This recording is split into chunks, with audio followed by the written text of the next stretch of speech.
आणि आता घराबाहेर पडण्यापूर्वी हा इशारा ऐकाच, कारण आजचा पाऊस फक्त भिजवणार नाहीये तर मोठं संकटही ओढवू शकतंय। गेल्या काही दिवसांपासून महाराष्ट्रावर मुसळधार पावसाचा मारा सुरू आहे।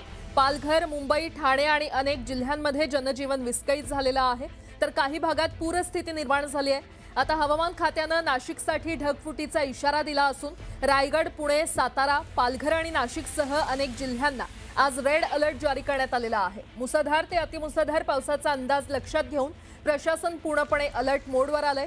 रत्नागिरी, ठाणे, पालघर, पुणे आणि नाशिकमधील शाळा आणि महाविद्यालयांना खबरदारी म्हणून सुट्टी जाहीर करण्यात आलेली आहे।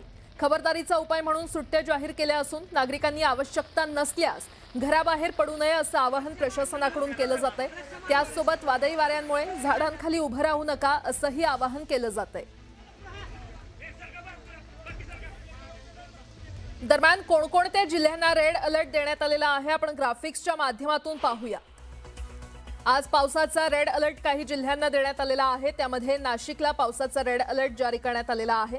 नाशिकनंतर रायगड इथे देखील पावसाचा रेड अलर्ट जारी करण्यात आलेला आहे। आज 7 जुलैच्या दिवशी काही जिल्ह्यांना रेड अलर्ट जारी करण्यात आलेला आहे। पुण्याला देखील रेड अलर्ट जारी करण्यात आलाय, त्यानंतर साताऱ्याला रेड अलर्ट जारी करण्यात आलेला आहे। पालघर जिल्ह्याला देखील रेड अलर्ट जारी करण्यात आलाय।